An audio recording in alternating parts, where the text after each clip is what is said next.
Good morning and welcome to KAUS Live. My name is Michelle Ponto. I'm from KAUS Communications. I'm here today with Dominique Sciamma from the Strate School of Design. Welcome to KAUS. Thank you. So you came at a great time to the kingdom because our weather is finally cooling down, which is lovely.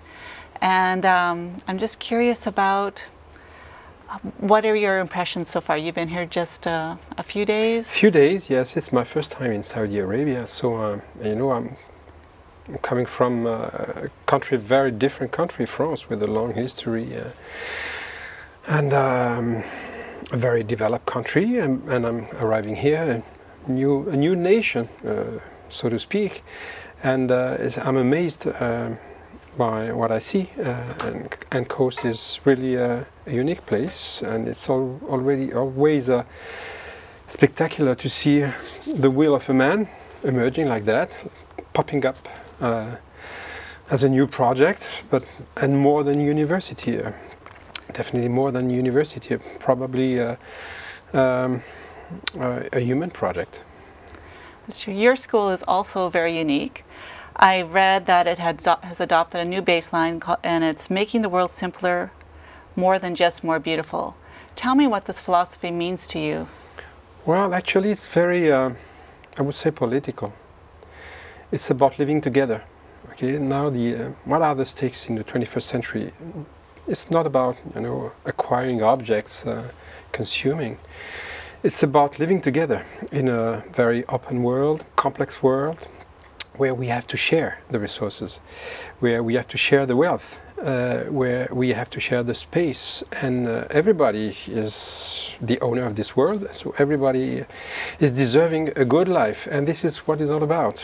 Design is about providing good experience, human experience in the world for everybody, not just for some, but for everybody, and so making the world simple, fair, beautiful. Simple because it's complex and we have to transform this complexity into an opportunity.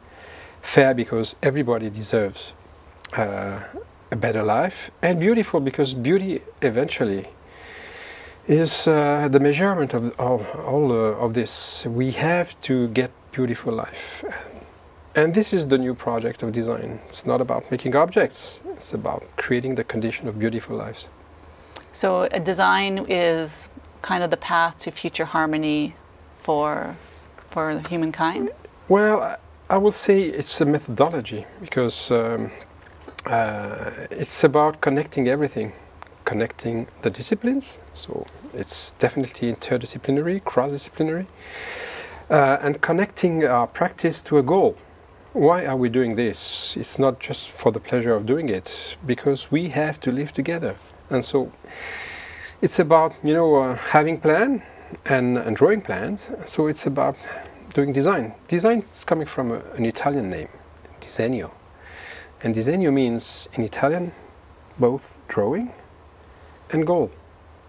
So why are we designing? Because we are targeting something, which is living together.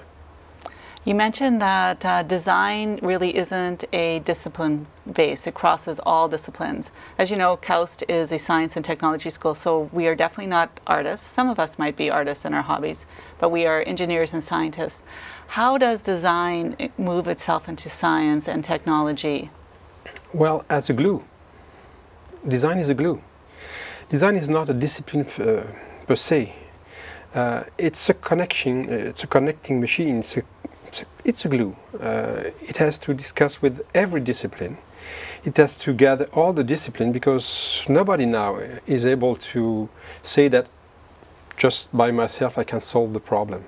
We have to connect human sciences to hard sciences, to political issues, to social issues, to artistic issues, aesthetic issues. And how can we do this? We can do this with design. And design is bigger than designers. Okay? Design is like a force field. Okay? And the designers are generating the force, but they are not the force. They are generating this force. And this force field, everybody is in this force field. And the engineers, the marketing people, the management, the academics staff or researcher, they are all working within this field. And designers are here to make sure that everybody is talking to everybody. Why? Because we are targeting the same goal. But we have to work together to reach it. And design is about that. It's about connecting everything. Okay. So it truly is a new philosophy. So, because in the past, if you said you were a designer, the image that came to mind is you were a graphic artist, you do this. But now as a designer, you are a problem solver. Well, actually, you are more than a problem solver. You are a problem maker. Okay. Why? Because it's not about answering questions. It's about building questions. Okay? In a very simple word, in a very linear world, yes, we are answering questions. Actually, at school, what do? We are answering questions. In the new schools, and probably Coast is one of them, you are not answering questions, you are building questions.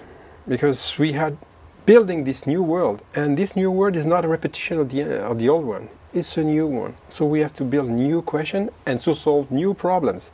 And not being answering to question. Okay, building question and solving problems relating to this question. No, we are not problem solvers, we are problem makers. And then, obviously, problem solver too. But first of all, problem makers. Okay.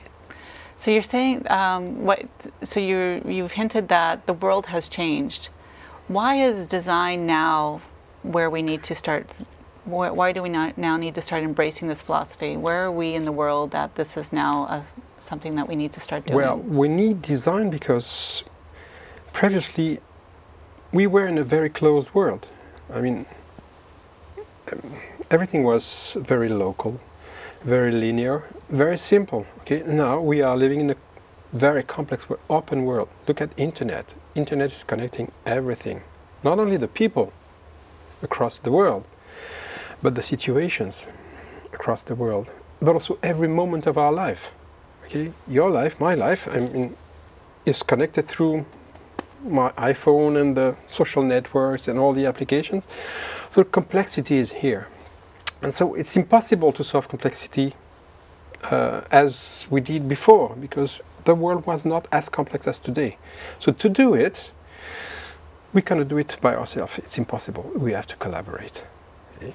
We are not in a Cartesian world, you know, like an assembly line that everybody is doing a task and eventually you are building a car. Okay? Not anymore. We have to be the owner of the project. We have to own the project. I'm not just working on a task. I own the whole project. And how do I own the whole project? By collaborating, because I cannot be the only owner. But I'm a scientist. You're a marketing guy. You're a manager. How do we own this project together? Because of design. Because we share the same goal. Not through the same discipline, knowledge, practice, methodology, but we share the same goal. So we collaborate. And we don't have the same knowledge, but the same goal. And design is creating this collaboration, this unity. And this is why it's so political, because, I mean, this coast is not an island. It's in a country, and this country is in a region, and this region is in the world, okay? And internet is connecting everything. So you cannot just focus on one thing. It's butterfly effect, you know? A cause here might have effects there. And you have to know that. It's a system. And to work on the system, you need a new approach called design, which links everything together. The problems, the situation, the people, okay. The solutions too. So design is really a part of the fourth industrial revolution that is happening right now. It's definitely yes. And it's more than an industrial revolution. It's a social revolution. It's a cultural revolution. That will help us to grow our singularity, which is paradoxical, grow our singularity and assess our commonality. Okay? We are one, but we are all different. Okay? How do we connect that? Through design. Okay. Before the interview, naturally, I was on the Strate website looking at all the projects your students are doing, and I see they're designing cars or designing everything. When they are designing, because like you said, they're no longer in a bubble, designers need to connect with the world and with engineers and with different industries together. How is their thinking put together, especially within the scope of the school? How do they come up from, I want to design a car, to this is the car that is really going to be useful and necessary for the design of the future? Well, it's a long process. It's called education. 5-year curriculum, so it's not short, it's very long, okay? They enter the school, they are 18, they want to design car or chairs, okay? And we educate them. We show them that the world is more complex than they think, that they have to care for the people, okay? Actually, the punchline of the year at Strate is design like you care, okay? They have to care. And so, how do we care? We have to look at the world. You have to learn how to look at the world. You have to get some human science skills. You have to get some artistic skills to represent it, okay, in order to think in another way by working with your right brain. We are trying to make them, to connect them to reality, okay, because you can have great ideas, but if you want to transform them into reality, you have to do this, okay, you have to work. So you have to know where do we work? We work in companies, we work in public services, we work in society. So we push them to the world. They are doing a lot of internships, 4 in 5 years. All the faculties, they are not faculties, they are professionals. Every knowledge is given by professionals. We work very closely with the industry. So the industry is giving us brief, and the students are working on real problems. And we are working in interdisciplinary approach. All the students, they have to go for a long project, 5-month long project, with engineers and marketing people during the 5th year. And so we are connecting them to the world. And this is how we do. We do it like that. We connect them to the world. And so when they are professional, young professional, they have been working 3 or 4 times in a company. They have been working with engineers, with marketing people. They have been using human sciences approaches. They are ready to work, but not as little soldier, but as, I would say, transformers. Okay? They will transform the world because they know it. They don't arrive in the world with romantic ideas, big ideas, a very pragmatic approach. Do you find that you lose some students in the first year who are disillusioned and can't let go of their romantic ideas? Well, I don't think so, because we are clear from the beginning. Even before they come into the school, we are describing the project, okay? We are saying this is our project, okay? So if you want to come, come. But if you want to just to put your name on a table or on a chair, you have to look for another school. We are not training authors, okay? We are not training people who want to have their name on objects. We are training Bruce Waynes. You know Bruce Wayne. Mm-hmm. Okay, we are not, nobody knows he's Batman, okay? But he's Batman. So we are training anonymous superheroes. Nobody knows they are doing great things because we don't care. It doesn't add any value to put your name on an object. Nobody cares about your name, but about what you have been providing, yes, definitely. But it's anonymous. So from the beginning, they know the project. And if they leave, it's not because there is disillusion, but because it's a lot of work. A lot of work. It's not, you cannot do it in a lazy way. You have to work a lot. Okay. A lot of great projects have come out of your school. Tell me about one that you saw like a transformation from the initial idea to where it finally was done to solve the problem. Very interesting. More and more of our students are becoming entrepreneurs. And most of the time, it's their diploma project, the degree project, that they transform into a company. Let me tell you about one project called MEM. It's about breast cancer. So a student, her mother, died from cancer 7 years before she graduated. And she decided to work on the topic. And she worked on cosmetic for women having breast cancer, because it's very difficult to take care of yourself when you are going through chemotherapy. Mm-hmm. Very difficult. And so she decided to work on a specific topic, which is this cosmetic product for women having breast cancer. And she met another woman from business school, very famous business school, HEC from Paris, and they decided to create a company. And they won a lot of awards. And now this is a real company selling cosmetics to those women. That's yeah. She found a very interesting niche, and yeah, that's nice. That brings me to one of my next questions with design. Again, we are a science school, and we have a lot of prototypes that come out, and naturally they work, but there is design missing. Yeah. They don't always look as beautiful as they can. Is that something where the expertise of your students would be able to come in and listen to, this is the problem we're solving, it's working, but the marketability still isn't there?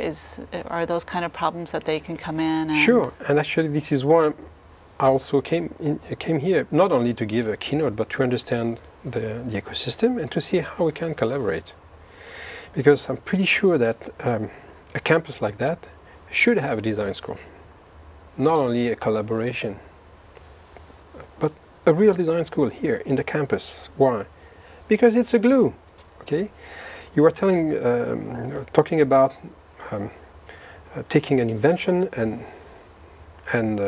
putting it in the market, okay? And then you definitely need design to do this, because techno-push doesn't work. If you look at the startups, they survive if they have some design in it.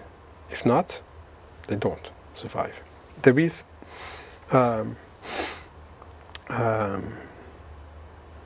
figure I will show tomorrow for my keynote, showing that the companies that have embedded design into their organization, their market value is 228% higher than the others. Why? Because they are matching market needs better than the others. So definitely yes, I'm pretty sure that COAST should have at least a collaboration with the design school to create a link between scientific, technological driven project and the market, meaning the people actually, because it's not the market, it's the people. And design, at the beginning, not at the end of the process, is a key, really. So I will talk with the people at COAST to see how... an internship they can come. Internship, summer school, summer camp, here in Paris. Well, 2 weeks of work between designers and engineers. We did this 2 times with Harvard, okay? Harvard's business school, okay? And the guy came from various disciplines, mathematics, design, architecture, biology, and they had ideas, and they worked 2 weeks with our designers to transform them into reality. So yes, we can do it. Let's do it. No, it makes a lot of sense that design, for something to work, and design is part of our future, that what is created in the future needs to be designed and implemented into part of our world as it is. It has to fit seamlessly within it. Yeah, sure, and it has to be tackled at the beginning, not at the end, because very often the engineers they think, okay, we are doing the work, and then we give you the result, and then please make a smart package of this. This is not how it works. We have to work before, because it's about the question, it's not about the answer. Okay. So the Strate School is doing all this great work, but that's only like a tiny bit of the population in the world. What can the rest of the world do, or a normal person do, to start thinking about design as part of the future, or as a new philosophy for the world? Well, it depends on, I would say, the vision of the leaders. It's about leadership, really. I'll take an example. Singapore. Singapore is a very small nation, okay? And they were poor 50 years ago, they are rich now, okay? They don't have any resource, agriculture, oil, nothing, just the people, okay? And they found out that the only solution for them was to be creative, and the only thing that they can generate is ideas. And they have to do it through design. The man who is in charge of the design project in Singapore is the Prime Minister of Singapore. He's driving leading the project. Okay, so we need visionary guys, and then we need also the ability to take initiatives. Okay, design is about that. It's about taking initiatives, being creative, inventing new ideas. So we must have create the condition to allow the people to take initiative. Okay. So, and this is why it's also very political, because that's an issue, right? To create the condition to let the people take initiatives. And then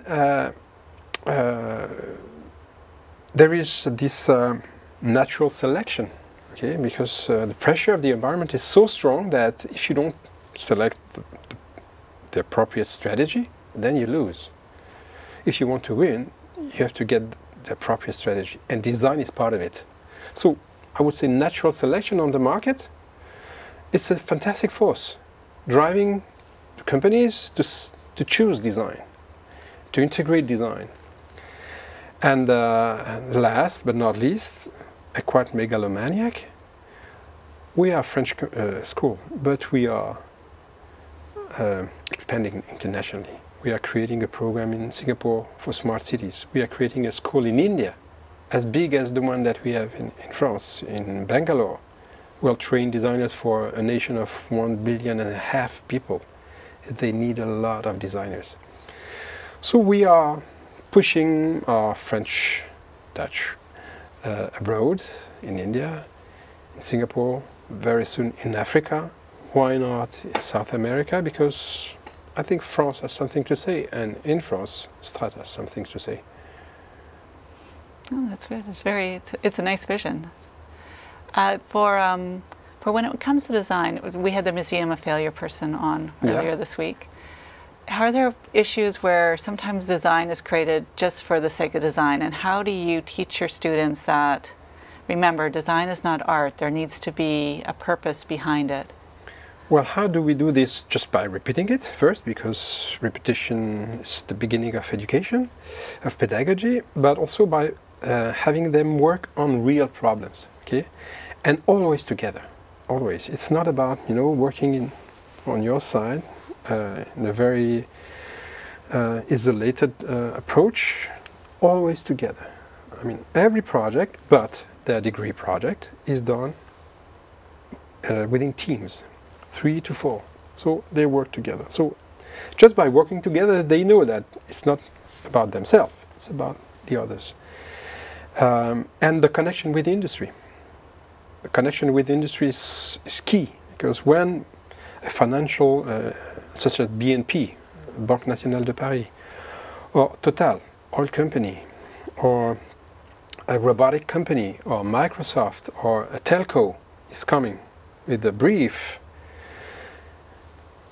and we are talking about realities. We are not talking about an artistic approach. We are talking about real problems. And this is the only way to do it. Connect the people to the reality, but saying them, okay, but we have big ambitions. Okay, it's about the people. It's not about solving problems.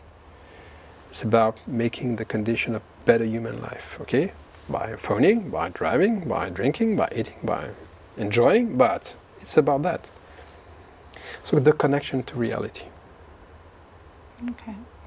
We have a lot of entrepreneurs within the kingdom. It's booming. People have a lot of ideas and they're starting to get to work on them. What advice would you give these entrepreneurs who don't have access to the Strate School yet? What advice would you give them to remember to keep design as one of the focuses? Well, a few. I will say, first of all, be open-minded. Very much. I mean, first start with yourself, okay, and open your eyes, okay.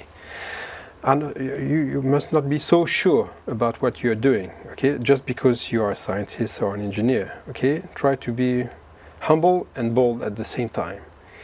And then try to train to design thinking, okay. You're not a designer, but you have to understand the way designers are thinking and doing. It's not just about thinking and doing. Hire designers. Very important, or take some interns, okay, to have design within your organization, just to try to understand how it works, and then eventually, yes, hire a designer within your company, because it's the kind of insurance for success. Without designers, then you are at risk. With a designer, then the risk is minimum. So yeah, start with yourself, train to design thinking, get some interns, hire designers. You touched on one little point earlier, that as an entrepreneur or a problem solver, it is no longer just one person. You can't be an expert in everything. It takes a team to yes, to make something happen. What industries do you see in the future that you suspect will be booming, that will embrace this design philosophy? Well, actually all of them, but there is a difference between the industry that already know design, such as car industry, they know design. Okay, telco, they know design. The cosmetics, they know design. Okay, luxury, they know design. But finance, insurance, okay, public services, okay, they don't know design. They think they are out of the scope. They are not. So the real new territory is the service industry for designers. Why? Because most of our life moments are related to services. Yes, we are sitting on chairs, driving cars, but even look at a car. It's no more a car. It's a place where you have services because it's connected. So the service industry is definitely a blooming industry for design. But I would say public services too, because we are we want good public services, more and more better public services, and we have to do design. In France, there is a company just devoted to public policies design. Everything can be designed, and the material can be designed too, and the material is infinite. Okay. And so if there is an industry, it's the industry of immaterial experiences, services. That's interesting, because usually when you think of design, you think of tangible items like the car, the chair, the phone. But there are no more just material. The car is a very good example. But banking was very much material. It's not material anymore. I mean, you are accessing your banking account through your smartphone. You don't speak to anybody in a bank now. And actually, they're coming back to a more physical relationship now. So yes, it's weird, but it's definitely true. Immaterial services are the new territory for design. Okay, so it's almost like you have to think beyond the product. You're designing also the experience. Well, eventually it's about the experience, because it's for us, it's for you, it's for the people. And what are we living? We are living emotional states, okay? And we are happy, we are not happy, we are suffering, or we are enjoying. And this is how we measure the quality of our life. It's not just by having objects, okay? I can have a car, but if I don't use it, I mean, it's not true. What is true is our emotions, okay? And how do we generate emotion? Through experiences. So yes, eventually it's about the experience. And probably our school, and I would say any design school, will be described no more as industrial design school, but as, or post-industrial design school, but as experience design schools. It's very interesting. One last question, because we went over time. Again, we are a science school, and the Kingdom is busy building new ideas every single day. What do you recommend that scientists maybe do take a course in design, or have that brought into their training somewhere along the way, or is it better for them to think of design from the outside and bring somebody in?